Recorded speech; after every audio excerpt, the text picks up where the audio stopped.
My own brothers died tragically as well, truth be told.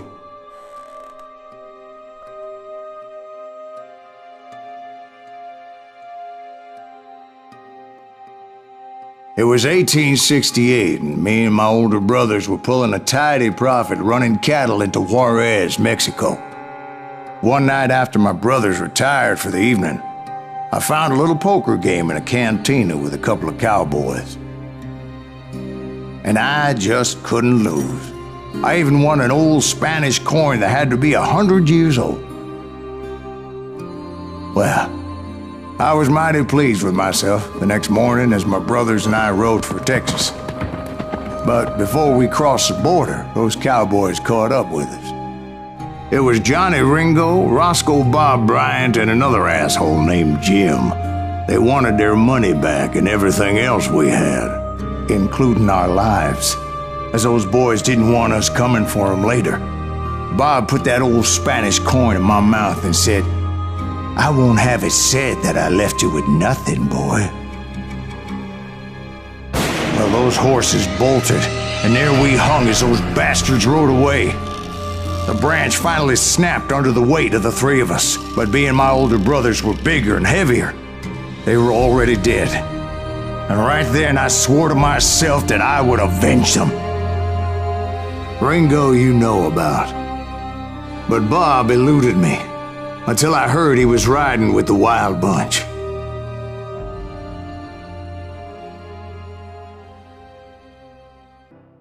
I'd been on their trail for months, ever since they left their hideout in the Bighorn Mountains. Led by Butch Cassidy, they were a loose association of outlaws who robbed banks and trains from Colorado to Montana. Among them was the Sundance Kid, and that murderous hombre I was tracking, Roscoe Bob Bryant. They blew the bridge with the intention of forcing the train to stop. Well, I assumed the Wild Bunch was likely in the still intact part of the train high above, so I had no choice but to make my way up through the passenger cars dangling down. I was determined to make that sumbitch Bob pay for what he did to my brothers.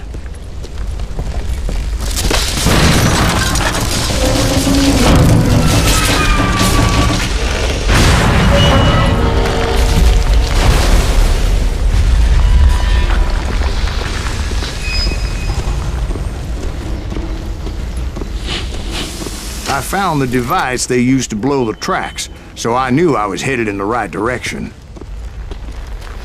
My ears are still ringing from blowing up that ridge. What'd you say? I can't... Well, I made my way off unscathed and came upon a few members of the gang and had no choice but to dispatch them. From there, I had to negotiate an even more precarious route. But first, I would need to get my ass out of there.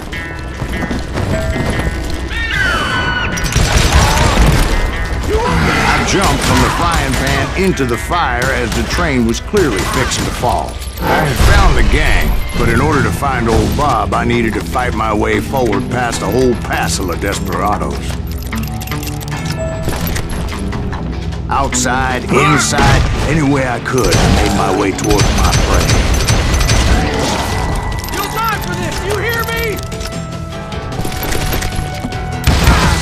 Well, what about the passengers?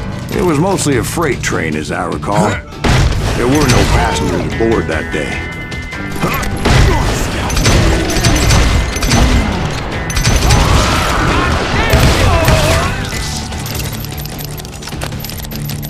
Goddamn law dog!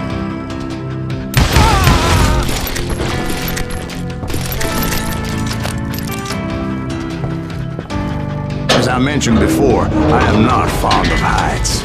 But I was too busy dodging bullets to worry about falling to my death. Odds were I was likely to die that day anyway, so I was determined to take down as many of those bastards as I could. Get out here!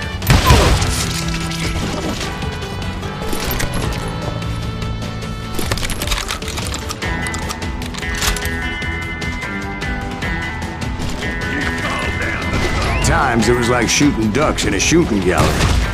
The only difference is these damn ducks shot back.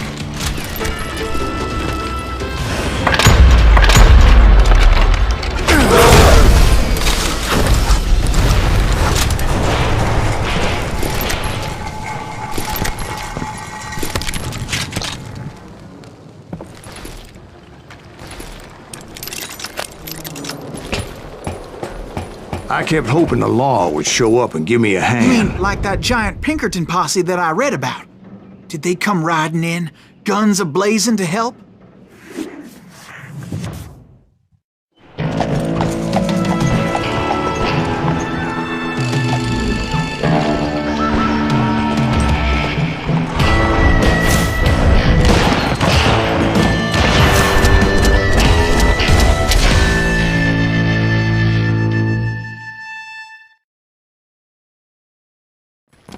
Help? From the Pinkertons?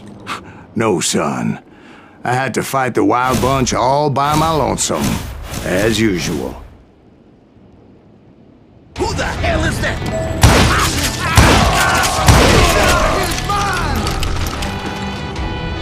Take cover! Retreat! Retreat!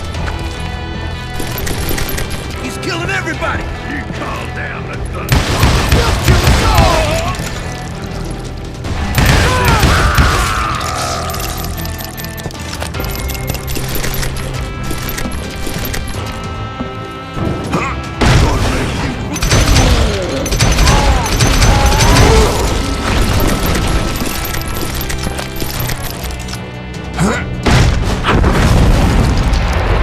Guess is those dime novels didn't portray this as it happened, did they?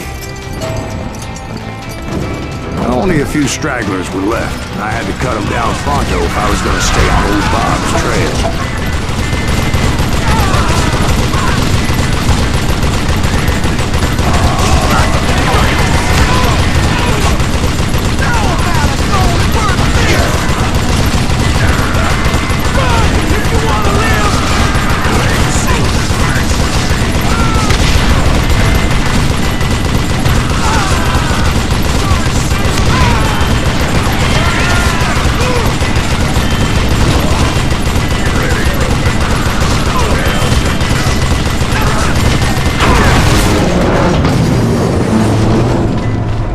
Once I silenced all those guns, I went searching for my nemesis, determined to finally have my justice. But the only survivor who welcomed me was George Flat-Nosed Curry. Who was he?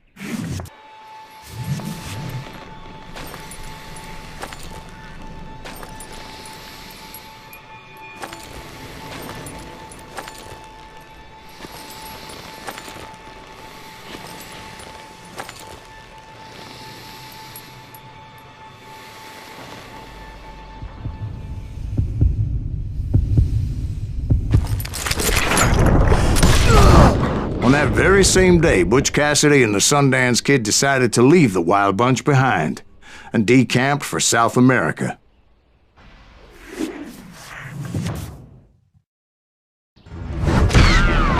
They ended up living down there for many years, but I'm sure you already know all about that.